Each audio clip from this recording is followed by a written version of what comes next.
ಚುನಾವಣಾ ಫಲಿತಾಂಶಕ್ಕೂ ಮುನ್ನ Nikhil Kumaraswamy temple run ಶುರು ಮಾಡಿದ್ದಾರೆ. ಹಾಸನದ ವಿವಿಧ ದೇವಾಲಯಗಳಿಗೆ ಭೇಟಿ ನೀಡಿ ನಿಖಿಲ್ ಕುಮಾರಸ್ವಾಮಿ ಪೂಜೆ ಮಾಡಿಸ್ತಾ ಇದ್ದಾರೆ. ಚನ್ನರಾಯಪಟ್ಟಣ ತಾಲೂಕಿನ ಯಲಿಯೂರು ಗ್ರಾಮದ ದೇವಿರಮ್ಮ ದೇಗುಲಕ್ಕೆ ಭೇಟಿ ಕೊಟ್ಟಿದ್ದಾರೆ. ಈಗಾಗಲೇ ಬೈ ಎಲೆಕ್ಷನ್ ಆಗಿದೆ. ಚುನಾವಣಾ ಫಲಿತಾಂಶ 23ನೇ ತಾರೀಕು ಬರುತ್ತೆ. ಅದರ ಬೆನ್ನಲ್ಲೇ ನಿಖಿಲ್ ಕುಮಾರಸ್ವಾಮಿ ಈಗ ಟೆಂಪಲ್ ರನ್ ಶುರು ಮಾಡಿದ್ದಾರೆ. ದೇವಿರಮ್ಮ ದೇವಾಲಯದಲ್ಲಿ ವಿಶೇಷ ಪೂಜೆ ಸಲ್ಲಿಸಿದ್ದಾರೆ ನಿಖಿಲ್ ಕುಮಾರಸ್ವಾಮಿ. ಇವರ ಜೊತೆಗೆ ಪತ್ನಿ ರೇವತಿ, ಪುತ್ರ ಅವ್ಯಾನ್ ಕೂಡ ದೇವಸ್ಥಾನಕ್ಕೆ ಬಂದಿದ್ರು. ಹೊಳೆ ನರಸೀಪುರದ ಹರದನಹಳ್ಳಿ ದೇಗುಲಕ್ಕೂ ಭೇಟಿ ನೀಡಲಿದ್ದಾರೆ ನಿಖಿಲ್ ಕುಮಾರಸ್ವಾಮಿ ದಂಪತಿ. ನಿಖಿಲ್ ಕುಮಾರಸ್ವಾಮಿ ಅವರಿಗೆ ಶಾಸಕ HP ಸ್ವರೂಪ್ ಪ್ರಕಾಶ್ ಕೂಡ ಸಾಥನ್ನ ಕೊಡ್ತಾ ಇದ್ದಾರೆ. ಬೈ ಎಲೆಕ್ಷನ್ ರಿಸಲ್ಟ್ ಏನಾಗುತ್ತೆ ಅನ್ನುವಂಥ ಟೆನ್ಷನ್ ಕೂಡ ಇದೆ. ಜೊತೆಗೆ ಈ ಬಾರಿ ಆದರೂ ಗೆಲ್ಲಬೇಕು ಅನ್ನುವಂಥ ನಿರೀಕ್ಷೆ JDSನಲ್ಲಿದೆ. ಹೀಗಾಗಿ ಪೂಜೆ ಪುನಸ್ಕಾರಗಳು, ಟೆಂಪಲ್ ರನ್ ಶುರು ಮಾಡಿಕೊಂಡಿದ್ದಾರೆ ನಿಖಿಲ್ ಕುಮಾರಸ್ವಾಮಿ. ನಿಖಿಲ್ ಮತ್ತು ಅವರ ಪತ್ನಿ ರೇವತಿ ಹಾಗೂ ಪುತ್ರ ಅವ್ಯಾನ್ ಅಂದರೆ ದಂಪತಿ ಸಮೇತವಾಗಿ ಈಗ ದೇವಸ್ಥಾನಗಳಿಗೆ ಭೇಟಿ ಕೊಡ್ತಾ ಇದ್ದಾರೆ. ಅವರಿಗೆ ಶಾಸಕ HP ಸ್ವರೂಪ್ ಪ್ರಕಾಶ್ ಕೂಡ ಸಾಥ್ ಕೊಡ್ತಾ ಇದ್ದಾರೆ.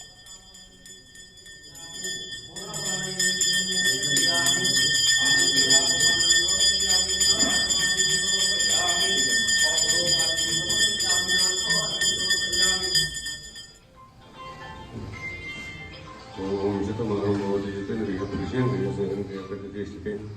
ओम शतमानं भवति शतेन्द्रिय पुरुषेन्द्रिय सेवेन्द्रिय प्रतिष्ठिते।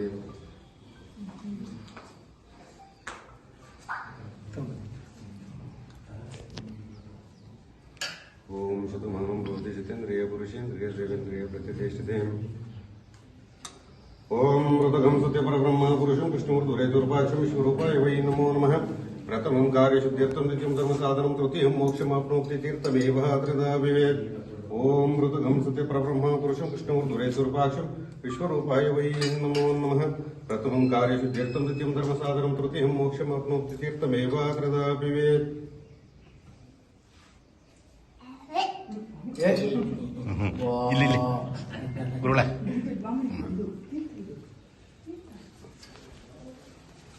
ओम शतमानं भवति शतेन्द्रिय पुरुषेन्द्रिय सेवेन्द्रिय प्रतिष्ठिते। ओम शतमानं भवति शतेन्द्रिय पुरुषेन्द्रिय सेवेन्द्रिय प्रतिष्ठिते। ओम भद्रं कर्णेषु शृणुयामदेव भद्रं पश्येमाक्षभिर्यजत्रास्थिरैरङ्गे सुष्ठुवागं सुप्तनवेः विषयेम देवतमदायं शतमानं भवति शतेन्द्रिय पुरुषेन्द्रिय सेवेन्द्रिय प्रतिष्ठिते। ओम भद्रं कर्णेषु शृणुयामदेव भद्रं पश्येमाक्षभिर्यजत्राः स्थिरैरङ्गे सुष्ठुवागं विषयेम देवतमदायं